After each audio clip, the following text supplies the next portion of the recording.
আসসালামু আলাইকুম সুপ্রিয় শিক্ষার্থীরা, আশা করি তোমরা সবাই ভালো আছো। আমি আলহামদুলিল্লাহ ভালো আছি। আমি হচ্ছে সায়েন্স স্কুল থেকে বাংলা চ্যাপ্টার পয়েম 6 নিয়ে কথা বলতে এসেছি। গত কত তারিখ তোমাদের 12 তারিখ, 12 তারিখের একটা ক্লাস ছিল, অর্থাৎ 2026-এর 12। আমি তো এর আগে ভিডিও দিচ্ছি, তো এটা তো আগে থেকেই লেখা আছে, ডিসক্রিপশনও লেখা আছে। তো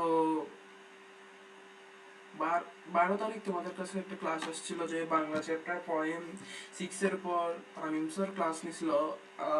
তামিম স্যার এখন একটু কন্টিনিউ কম করতে পারতেছে, কারণ ওনার সামনে পরীক্ষা, তো উনি এখন একটু বিজি।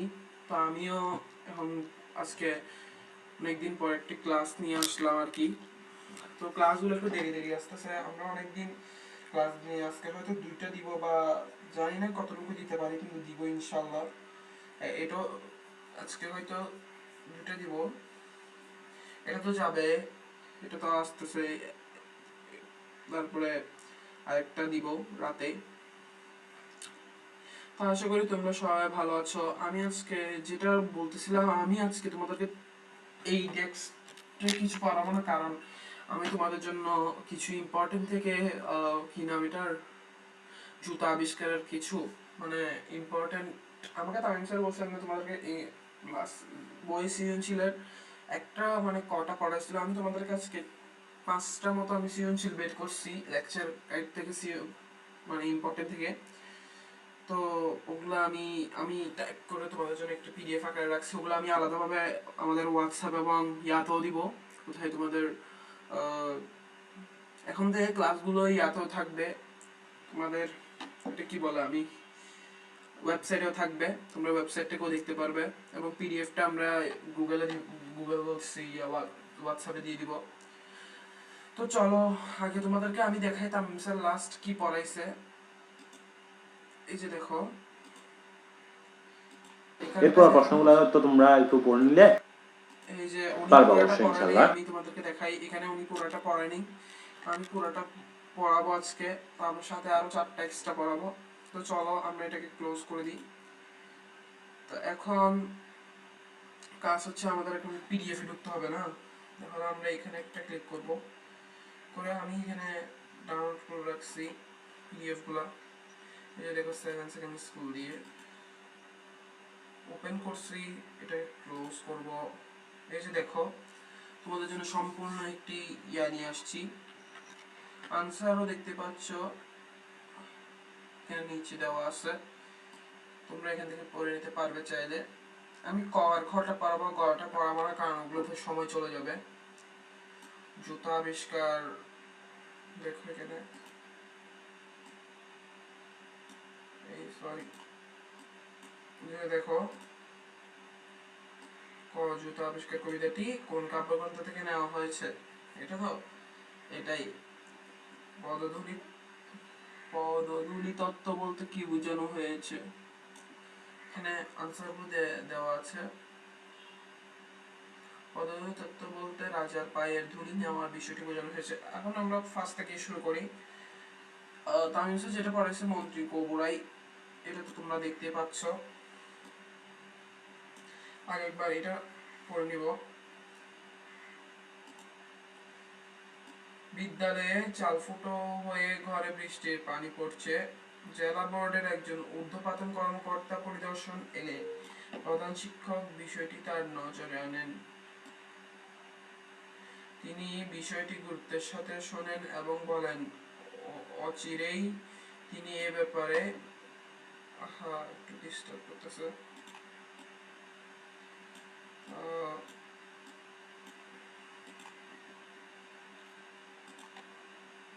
শিক্ষক। আচ্ছা আমি যখন কখন পড়াবো, আমি এগুলো তোমরা পড়ে নিতে পারবে, সময় কিন্তু চলে যাবে, ঠিক আছে। আমি চাচ্ছি, হ্যাঁ আমি বুঝাইতে পারবো, কিন্তু বুঝান তো কিছু নেই বাংলাতে। এখানে তোমরা একটা জিনিস মনে রাখবো, সবসময় একটা কথা বলি, ধরো তুমি এখানে পড়তে যাচ্ছ, ঠিক আছে, ভালো করে গল্পটা কোনোদিন মুখস্থ করতে যাবে না, কারণ গল্প যদি তুমি মুখস্থ করতে যাও, তোমার পড়ালেখা আর কোনো, এখন দেখো এখানে কি বলছো, দেখো একটা জিনিস দেখাই দিই তোমাদেরকে। জেলা বোর্ড কর্মকর্তার সাথে জুতা আবিষ্কার কবিতার গোপুরামের সাদৃশ্যটি দিকটি ব্যাখ্যা করো। হ্যাঁ, কোন গোবরায় সমস্যার গুরুত্ব না বুঝে সমাধান করতে যাওয়া এবং ভুল কর্মপদ্ধতি গ্রহণের দিক থেকে কর্মগত জুতা আবিষ্কার গোবরায় সাদৃশ্য রয়েছে। এই লাইনটা জাস্ট মুখস্থ করবা, কারণ এই লাইনটা যদি তুমি মুখস্থ করতে পারো আর কিছু লাগবে না, কারণ পরবর্তী বাকি সব জিনিসই তোমরা বুঝে নিতে পারবে আমি আশা করছি। ঠিক আছে, একটু স্ক্রল করবো। দেখো এখন শুরু করি আমি একটা। প্রথমে বলতেছে কি, ক, রাজা হুবুদুলি দূর করার নির্দেশ দিয়েছিলেন কাকে? রাজা হুবুদুলি দূর করার নির্দেশ দিয়েছিলেন তার রাজ্যের মন্ত্রী গোবরাইকে। ঠিক আছে। জলের জীব জল বিনা মরল কেন? একটু নিচে করি।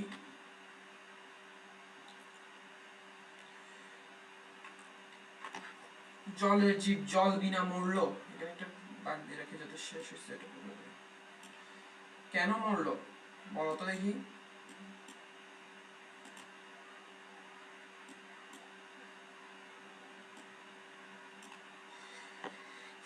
জলের জীব জল বিনা মরল ধুলা দূর করার জন্য, পুকুর ও নদীর সব জল তুলে ফেলার কারণে। রাজা হবু রাজ্য থেকে ধুলা দূর করার হুকুম দেন। মন্ত্রী ও জ্ঞানী গুণীদের নির্দেশ সারে 17 লক্ষ ঝাঁটা দিয়ে ধুলো ঝাড় দেওয়া হলো। ফলে সারা রাজ্য ধুলাময় হয়ে গেল। এই অবস্থায় রাজ্য থেকে সেই ধুলা দূর করতে 21 লাখ ভিস্তি পুকুর নদীর সব জল তুলে এনে ধুলা নির্বারণের চেষ্টা করলো। এতে পুকুরের নদী সহ সমস্ত জলাশয় শুকিয়ে গেল। ফলে জলের জীব জল বিনা মরল। সার কথা কি, ধুলা দূর করতে পুকুর, বিল, নদীর সব জল তুলে ফেলার কারণে জলের জীব জল বিনা মরল। এই যে দেখো সার কথা, এই সার কথাটা সবসময় মুখস্থ রাখবা। এই যে সার কথাটা মুখস্থ করার চেষ্টা করবা, সমস্যা নাই, কিন্তু তোমার খ অবভিয়াসলি মুখস্থ করতে হবে, কারণ তুমি যদি এগুলো অ্যাকুরেট না লিখো তোমাকে নাম্বার দিবে না। ওকে, আমি একটু নিচে যাই। পরের এখন আমি গুরুত্বপূর্ণ, অর্থাৎ এগুলোর সার কথাগুলো দেখে নিবে। গুরুত্বপূর্ণ প্রশ্ন, অর্থাৎ আমি গুরুত্বপূর্ণ প্রশ্নগুলো নিবারণ করেছি। গুরুত্বপূর্ণ প্রশ্নের মধ্যে প্রথমে দেখো একটি প্রশ্ন। হ্যাঁ, তোমরা এগুলো অবশ্যই মিল পাবে, কিন্তু একটু আমি গুরুত্বপূর্ণ লাগিয়েছি, এগুলো পড়লে তোমাদের জন্য একটু সুবিধা হয়।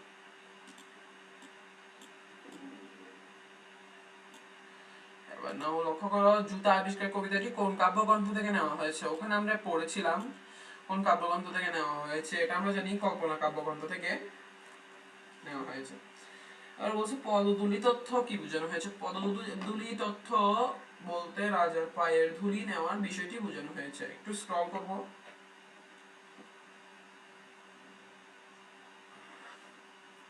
যে দেখো, জুতা আবিষ্কার কবিতার কবি ধুলাবালি থেকে রাজার পা দুটিকে মুক্ত রাখার নানা প্রসঙ্গ তুলে ধরেছেন। রাজা হুবুবাই ধুলা লাগার কারণে অত্যন্ত বিরক্ত হন।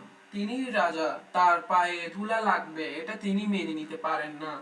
রাজাদের তো একটু দেমাক হয়। তিনি মন্ত্রীকে ডেকে এর প্রতিকারের জন্য আদেশ দিলেন। মন্ত্রী পণ্ডিত জ্ঞানী গুণীরা মিলে কোনো উপায় খুঁজে না পেয়ে উল্টো রাজাকে বোঝাতে শুরু করলেন। মন্ত্রী বললেন যে রাজার পায়ে ধুলা না থাকলে রাজ্যের প্রজারা রাজার পদধূলি নেবে কিভাবে? এই কথা শুনে রাজা বললেন, কথাটা সত্য, এ নিয়ে পরে ভাবা যাবে, আগে পায়ে যাতে ধুলি না লাগে সেই ব্যবস্থা করো। ওকে একটু করতেছে, কারণ এখন ওরা ধুলি তো নিবারণ করতে পারতেছে না, তাই এই কথা প্রসঙ্গটা উত্থিতি করছে আর কি। এখানে সার কথা নাই বা সার কথা লাগবে না, আমরা একটু নিচে চলে যাই পরের ইয়াতে। আমরা একটু বেসিসটা পড়ে গ ঘ পড়ার চেষ্টা করি। ক খ গুলো আমি পড়ে দিচ্ছি এবং তোমরা মুখস্থ করবে এগুলো। ভিত্তি কি? ভিত্তি জিনিসটা কি একটু দেখে নিই। ভিত্তি হলো পানি বহনের জন্য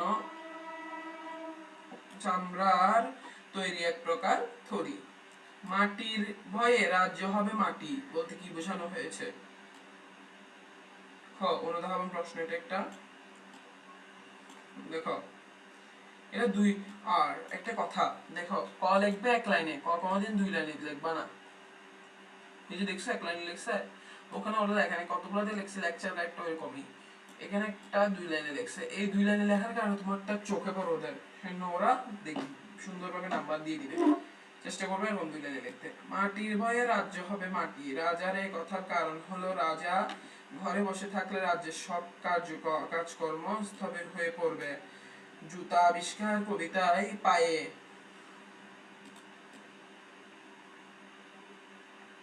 আমি মুছে দিচ্ছি কারণ তোমাদেরকে পিডিএফটা দিতে হবে তাই।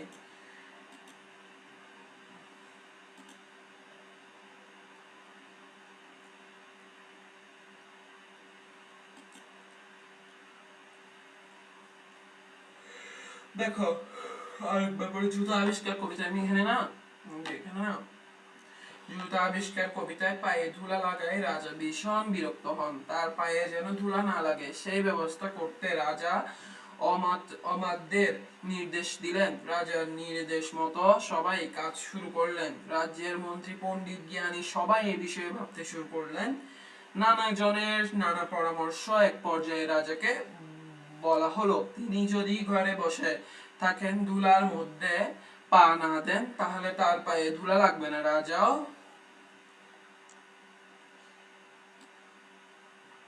সে কথা বুঝলেন, কিন্তু পায়ে ধুলা লাগার ভয়ে ঘরে বসে থাকলে তো তার রাজ্যের সব কাজকর্ম মাটি হয়ে যাবে। এই বিষয়টি বুঝতে রাজা প্রশ্নোত্তর করেন। ওকে, স্ক্রল স্ক্রল।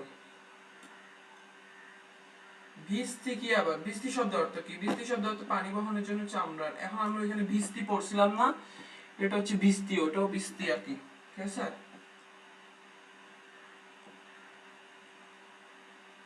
ওই একবার সেম কথা। পাত্রদের নিদ্রা নাহি রাত্রে। দেখো, পাত্রদের নিদ্রা নাহি রাত্রে কথাটি দিয়ে রাজার আদেশ শুনে রাজকর্মীয় কর্মচারীদের রাতের ঘুম নষ্ট হওয়াকে বোঝানো হয়েছে। জুতা আবিষ্কার কবিতায় রাজা তার পায়ে ধুলা লাগার বিষয়টি নিয়ে চিন্তা ভাবনা করেন। অবশেষে তিনি তার মন্ত্রী ও সভাসদদের ডেকে, আমার থেকে একটু খারাপ লাগছে, তার পায়ে ধুলা লাগার প্রতিকারের ব্যবস্থা করতে বললেন। তারা যদি তা করতে না পারে তাহলে তিনি তাদের কঠিন শাস্তির ব্যবস্থা করবেন। এই রাজা এই হুমকি শুনে মন্ত্রী ও সভাসদদের মনে অস্থিরতা দেখা দেয়। রাজ্যের ধুলা দূর করতে গভীর চিন্তায় এবং তা না করতে পারলে রাজার কঠিন শাস্তির আশঙ্কায় তাদের রাতে ঘুম হয় না। প্রশ্নোক্ত কথাটির মাধ্যমে এই বিষয়টি প্রকাশ পেয়েছে।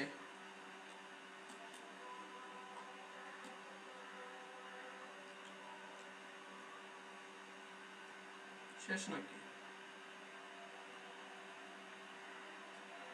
4টা প্রশ্ন দিয়েছি।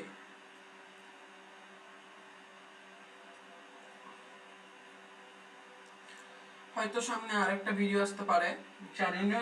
এটা শেষ ভিডিও লিখে দিব আমি এই অধ্যায়ের উপর। পরবর্তী ভিডিওতে যদি এখানে লেকচার গাইডে আমাদের অনেক কম, এমনি আমি কারণ পাচ্ছি না দেখার জন্য, বুঝতে হচ্ছে তো। তোমরা কষ্ট করে কি করবা জানো, এই যে এই প্যারাগুলো পড়ে কি করবা, একটা মানে গ গুলা চেষ্টা করবা, আর খ খ গুলা একটু মুখস্থ করার চেষ্টা করবা।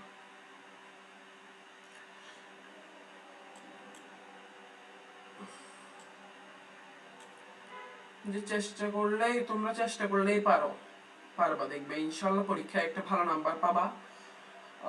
তো আমি আজকের জন্য এতটুকুই রাখলাম। নেক্সট ভিডিওতে দেখা হচ্ছে আমাদের। পরবর্তী ভিডিও তোমাদের জন্য নয়, একটি ক্লাসের জন্য।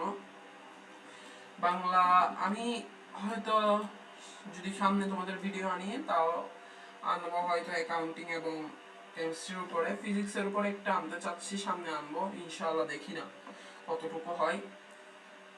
তো আজকের জন্য এতটুকুই, সবাইকে বিদায়, আসসালামু আলাইকুম।